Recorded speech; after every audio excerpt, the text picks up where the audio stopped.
വളരെ പ്രധാനപ്പെട്ട കാര്യം തന്നെയാണ്. അതായത് അധ്യാപികമാരാണ് ഈ ലഹരി സംഘത്തിന്റെ ഭാഗമായി പ്രവർത്തിച്ചിരുന്നത് എന്നുള്ളത് തന്നെയാണ്. ആ രീതിയിൽ തന്നെ 3 പേരെയാണ് ഇപ്പോൾ എന്തായാലും വടകര പോലീസ് അറസ്റ്റ് ചെയ്തിരിക്കുന്നത്.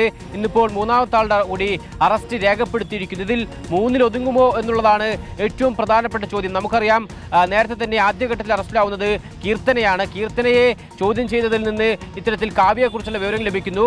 കീർത്തനയുടെ ബാങ്ക് അക്കൗണ്ടുകളടക്കം പരിശോധിച്ചതിൽ നിന്നാണ് കാവ്യയെക്കുറിച്ചുള്ള വിവരം ലഭിക്കുന്നത്. പിന്നീട് കാവ്യയും ഇത്തരത്തിൽ സമാനമായ രീതിയിൽ ഇടപാട് നടത്തിയതായി കണ്ടെത്തി. അങ്ങനെ കാവ്യയുടെ ബാങ്ക് അക്കൗണ്ടുകൾ കേന്ദ്രീകരിച്ച് പരിശോധന നടത്തി. അതിനുശേഷമാണ് നീഷ്മയെക്കുറിച്ചുള്ള വിവരം അന്വേഷണ സംഘത്തിന് ലഭിക്കുന്നത്. എന്തായാലും നീഷ്മയിൽ ഒതുങ്ങുമെന്ന് ഇപ്പോഴും പറയാൻ സാധിക്കില്ല. കൂടുതൽ പേർ ഈ ലഹരി സംഘത്തിന്റെ ഭാഗമായി പ്രവർത്തിച്ചിരുന്നു എന്ന് തന്നെയാണ് പോലീസും വ്യക്തമാക്കുന്നത്. മാത്രമല്ല, ഇതിന്റെ ഉറവിടമടക്കം ഇനി കണ്ടെത്തേണ്ടതുണ്ട്. ഈ പറയുന്നത് പോലെ കാവ്യയും കീർത്തനയും നീഷ്മയും ഒക്കെ ഇതിന്റെ സാമ്പത്തിക ഇടപാടിന് സഹായം ചെയ്തവരാണ്. അതിനപ്പുറം ഈ ലഹരി ഇടപാടുമായി ബന്ധപ്പെട്ട് അല്ലെങ്കിൽ ലഹരി കച്ചവടത്തിൽ പ്രധാന പങ്കുവഹിച്ചത് ആരാണ് എന്നടക്കമുള്ള കാര്യങ്ങളിലേക്ക് കൂടി അന്വേഷണം നീളേണ്ടതുണ്ട്. വടകരയിൽ ഒരു MDMA-യുമായി യുവാവ് പിടിയിലായതിന് പിന്നാലെയാണ് ഇത്തരത്തിൽ അധ്യാപകരുടെ അല്ലെങ്കിൽ അധ്യാപികമാരുടെ ലഹരി സംഘവുമായുള്ള ബന്ധം പുറത്തു വരുന്നത്. ആദ്യഘട്ടത്തിൽ വടകരയിൽ നിന്ന് ഒരു യുവാവിനെ പിടികൂടുന്നു. അദ്ദേഹത്തെ ചോദ്യം ചെയ്തതിൽ നിന്നാണ് കീർത്തനയുടെ അക്കൗണ്ട് വഴിയാണ് സാമ്പത്തിക ഇടപാട് നടത്തിയത് എന്ന് കണ്ടെത്തിയത്. പിന്നീട് കീർത്തനയെ കേന്ദ്രീകരിച്ച് അന്വേഷണം നടത്തുന്നു. അതിനുശേഷം അത് കാവ്യയിലേക്ക് എത്തുന്നു. പിന്നീടാണ് നീഷ്മയിലേക്ക് എത്തുന്നത്. ഇപ്പോൾ തന്നെ കഴിഞ്ഞ ദിവസം തന്നെ പോലീസ് വ്യക്തമാക്കിയത് 2 അധ്യാപികമാർ പോലീസിന്റെ നിരീക്ഷണത്തിലുണ്ട് എന്നുള്ളതാണ്. അങ്ങനെയാണെങ്കിൽ ഇനിയിപ്പോൾ ഒരു അധ്യാപിക കൂടി പോലീസിന്റെ നിരീക്ഷണത്തിലുണ്ട്. സ്വാഭാവികമായും അവരുടെ ബാങ്ക് അക്കൗണ്ടുകൾ കേന്ദ്രീകരിച്ചുള്ള അന്വേഷണം ഈ ഘട്ടത്തിൽ തന്നെ പോലീസ് ആരംഭിച്ചിട്ടുണ്ടാകും.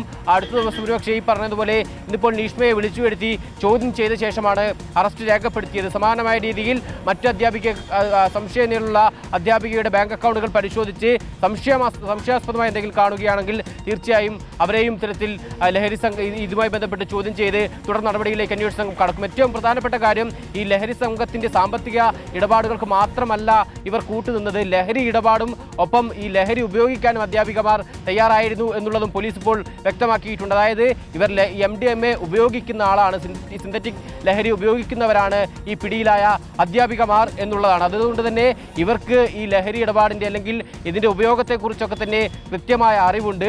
ഇനി ഏറ്റവും പ്രധാനപ്പെട്ട കാര്യം, പിടിയിലായത് അധ്യാപികമാരാകുമ്പോൾ ഇതിൻ്റെ കണ്ണികളാക്കി അല്ലെങ്കിൽ ഇതിൻ്റെ ഇരകളാക്കിയതിൽ കുട്ടികളോ വിദ്യാർത്ഥികളോ ഉണ്ടോ എന്നുള്ള വളരെ പ്രധാനപ്പെട്ട ചോദ്യം കൂടി നിലനിൽക്കുകയാണ്. അത്തരത്തിലുള്ള അന്വേഷണം കൂടി ഇതുമായി ബന്ധപ്പെട്ട് ആരംഭിക്കേണ്ടതുണ്ട്. നേരത്തെ തന്നെ പലരും അത്തരത്തിലുള്ള ആശങ്ക പ്രകടിപ്പിച്ചിരുന്നു. കാരണം ഈ അധ്യാപികമാർ ലഹരി സംഘത്തിൻ്റെ ഭാഗമാകുമ്പോൾ സ്വാഭാവികമായും അത് വിൽപ്പന നടത്താൻ അവർ കൂടുതൽ ആളുകളെ കണ്ടെത്തുന്നത് ഒരു ശ്രമം നടത്താൻ സാധ്യതയുണ്ട്. അത്തരത്തിലാണെങ്കിൽ കുട്ടികളിലേക്ക് അത് ഇറങ്ങിപ്പോയിട്ടുണ്ട് അല്ലെങ്കിൽ കുട്ടികളെ ഈ ലഹരി ഉപയോക്താക്കളാക്കാൻ ശ്രമിച്ചിട്ടുണ്ടോ എന്നടക്കമുള്ള കാര്യങ്ങളിലേക്ക് കൂടി അന്വേഷണം നീളേണ്ടതുണ്ട്. മാത്രമല്ല, ഈ അധ്യാപികമാരെ ബന്ധിപ്പിക്കുന്ന കണ്ണി ആരാണ് ഇവർക്ക് ഇത്തരമൊരു സാമ്പത്തിക ഇടപാട്, ലഹരി ഇടപാടിൻ്റെ സാമ്പത്തിക ഇടപാടിന് സഹായം തേടി ഇവരെ സമീപിച്ചതാരാണ്, മറ്റാരെങ്കിലും മറ്റു പ്രധാനപ്പെട്ട അധ്യാപകർക്ക് ഇതിൽ പങ്കുണ്ടോ എന്നടക്കമുള്ള കാര്യങ്ങളിൽ എന്തായാലും വ്യക്തത വരേണ്ടതുണ്ട്. അത് കേന്ദ്രീകരിച്ചുള്ള പോലീസിന്റെ അന്വേഷണം ആരംഭിക്കുകയും ചെയ്തിട്ടുണ്ട്. നേരത്തെ തന്നെ പേരാമ്പ്രയിലെ മറ്റൊരു അധ്യാപകൻ പോലീസിന്റെ നിരീക്ഷണത്തിലുണ്ട്. അതായത് നേരത്തെ പേരാമ്പ്രയുടെ സ്കൂളിൽ നിന്ന് ലഹരിയുമായി ബന്ധപ്പെട്ട് ഒരു അധ്യാപകനെ പുറത്താക്കിയിരുന്നു.